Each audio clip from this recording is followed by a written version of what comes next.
Good morning and welcome back to Shanti Kunj online classes. Children, आज हम new chapter start करेंगे, chapter number 3 and chapter name synthetic fibres and plastics. बच्चों, synthetic fibres और plastic का क्या मतलब होता है? जो हम लोग घर में कपड़े यूज़ करते हैं, जो हम कपड़े पहनते हैं, वो किसके बने होते हैं? सिंथेटिक फाइबर्स के बने होते हैं। इसके साथ में हम घर में बहुत सारी डेली यूज़ की चीज़ें यूज़ करते हैं जो कि प्लास्टिक्स की बनी हुई होती हैं, जैसे आपका बकेट हो गया, मग हो गया, और भी बहुत सारे यूटेंसिल्स भी हम यूज़ करते हैं, राइट। तो वो हमारे क्या हो गया, ये हमारे प्लास्टिक्स के होते हैं। ठीक है, तो इस चैप्टर में हम इन्हीं के बारे में स्टडी करेंगे। Let's begin. There are various materials that we use in our daily life. तो बहुत सारे मटेरियल्स हम अपनी डेली लाइफ में यूज़ करते हैं। These materials may be natural और man made. तो ये मटेरियल हमारे नेचुरल भी हो सकते हैं और मैन मेड भी हो सकते हैं।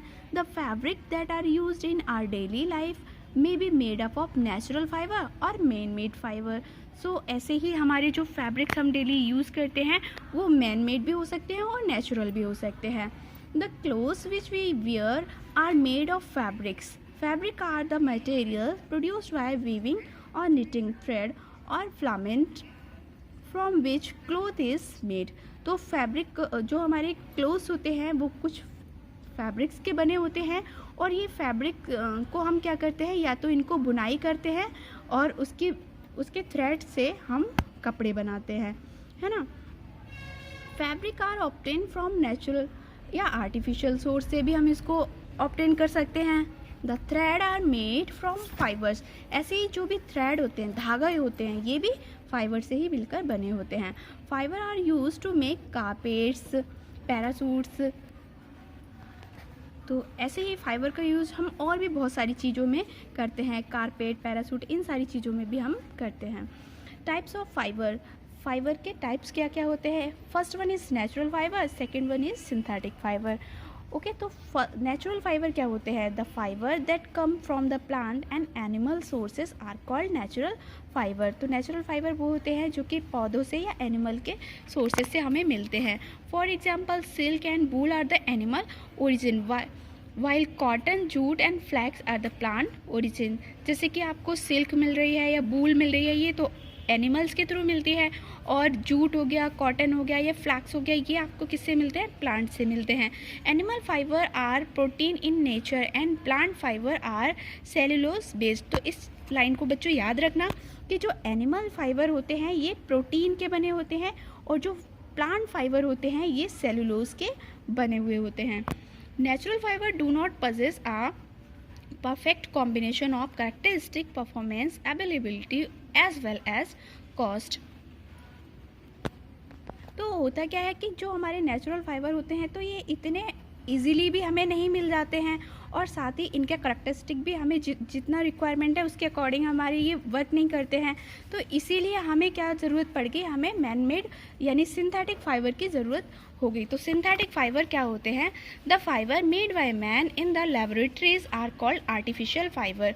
तो वो फाइबर जो कि लेबोरेटरीज में बनाए जाते हैं इन्हें हम आर्टिफिशियल फाइबर कहते हैं।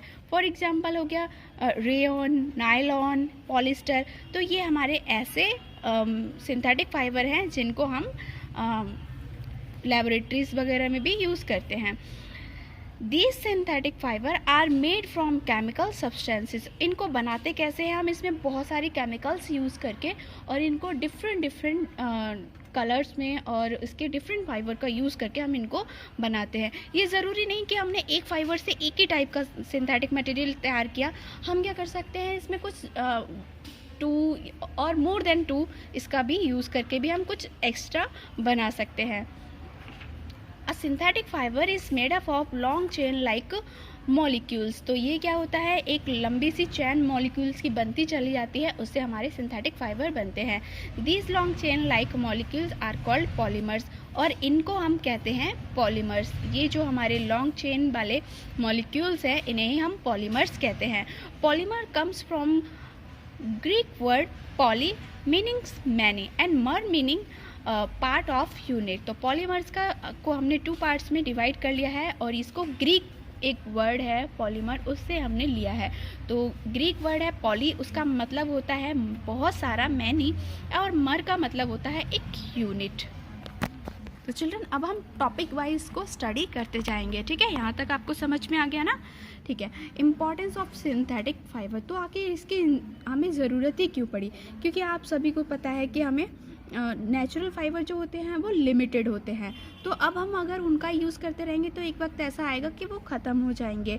और ये क्या होते हैं, वेदर अफेक्टेड भी होते हैं। कभी कभी हमारा मौसम अच्छा नहीं हुआ तो उसकी वजह से इनकी फसल नहीं हो पाएगी, या फिर हो सकता है जो हमारे एनिमल्स फाइबर है वो हमें नहीं मिल पाएंगे।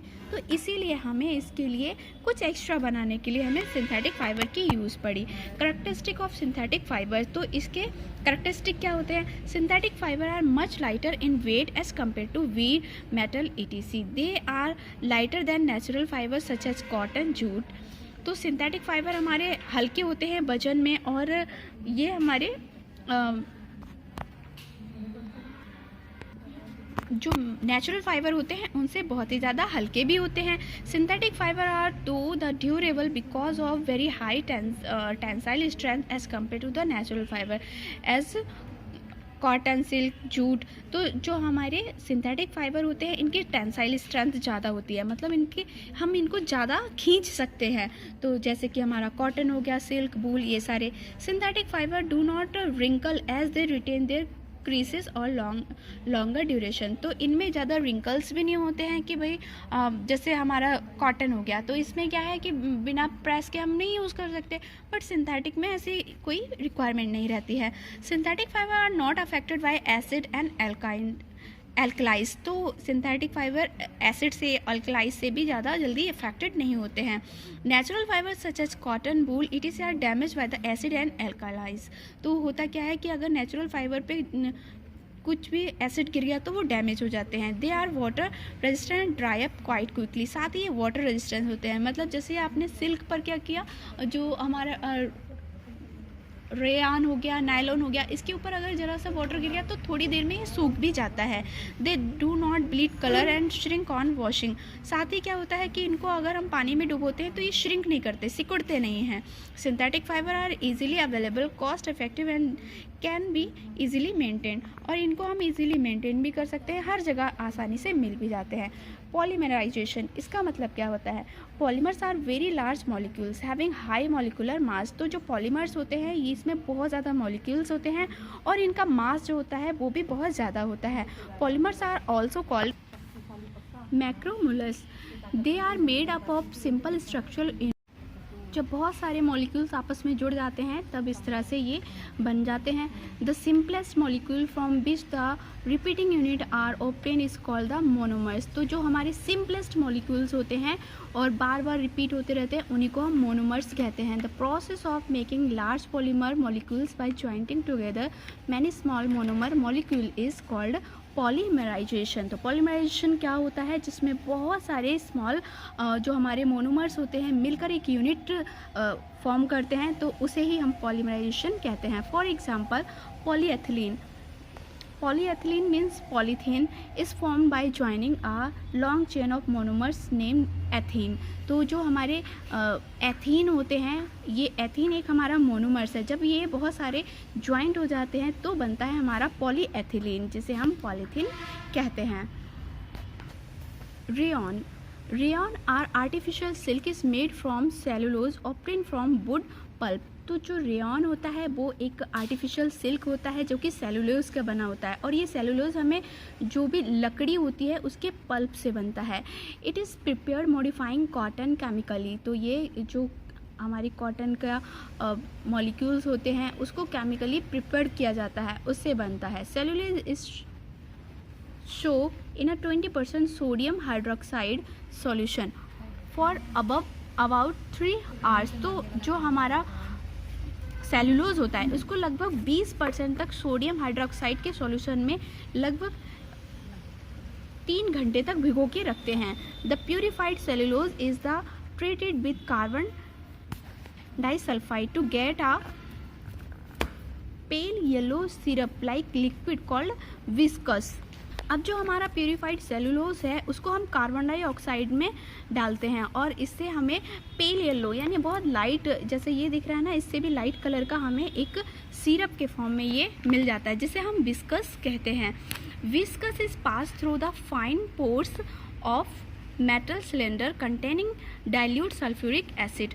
तो जो अब हमारे पास विस्कस मिला है, इसको एक पोर वाले मेटल सिलेंडर होता है, सिलेंड्रिकल टाइप से होता है, उसमें एक डाइल्यूट सल्फ्यूरिक एसिड भरा रहता है, उसके थ्रू हम इससे पास कराते हैं, गुजारते हैं। Finally this cellulose filament are spun into rayon yarn, और फिर जाके हमें मिलता है रेयॉन यार्न, यानी उसके धागे हमें मिलना स्टार्ट हो जाते हैं। सेलुलोज प्लस सोडियम हाइड्रोक्साइड मिलकर हमें क्या देगा? एल्कली सेलुलोज देगा। Alkali cellulose plus carbon disulphide मिलकर हमें ऑरेंज कलर का suspension which appear as small fragment of breeds, ये हमें मिलेगा। और इसकी फ्रेगमेंट कैसी होगी? बहुत ही छोटी छोटी सी होगी और ये हमें ऑरेंज कलर का मिलेगा। ऑरेंज कलर सस्पेंशन को जब हम सोडियम हाइड्रोक्साइड में मिलाएंगे तो हमें विस्कस सॉल्यूशन मिलेगा, और फिर अब विस्कस सॉल्यूशन को सल्फ्यूरिक एसिड में मिलाएंगे तो हमें सेलुलोज के फिलामेंट मिलेंगे, और इससे हमें फाइनली मिल जाएगा रेयॉन। अब हम पढ़ते हैं इसके characteristic. It is a soft smooth and shiny lustres. तो इसमें क्या, ये कैसा होता है? बहुत ही ज़्यादा मुलायम होता है, स्मूथ होता है, चमकदार और शाइनी होता है। इट इज़ रिंकल रेजिस्टेंस, इसमें रिंकल भी नहीं होते हैं। It can absorb moisture such as sweat, और ये पसीना जैसे मॉइस्चर को भी एब्जॉर्ब कर सकता है। It does not insulate the body heat, और ये क्या कर सकता है? जो हमारी बॉडी हीट होती है उसको भी इंसुलेट करके रखता है।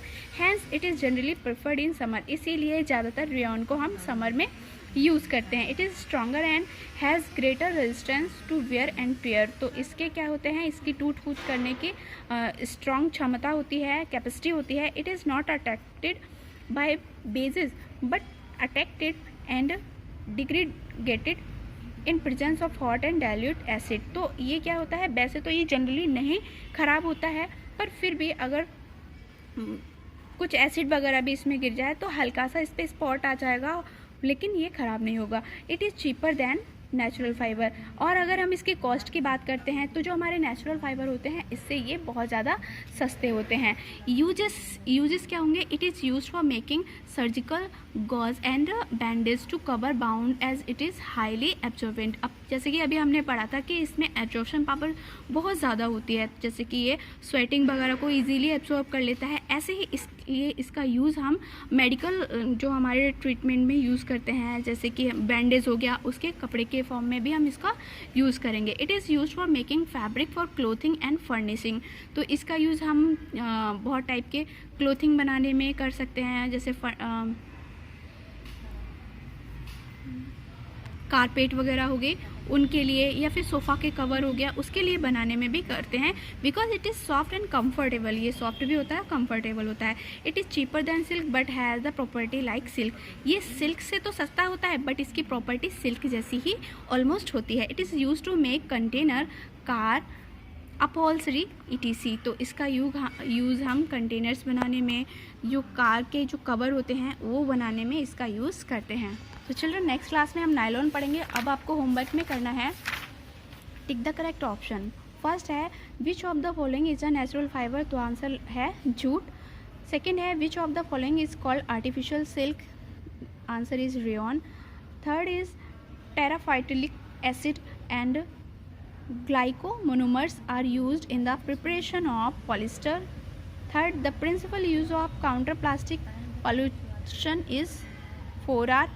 Plastic bottle is made of PET. Children इतना वर्क आपको अपनी कॉपी में करना है। नेक्स्ट क्लास में हम आगे की स्टडी करते हैं। सो मिलते हैं नेक्स्ट क्लास में। Till then bye bye, take care, have a good day.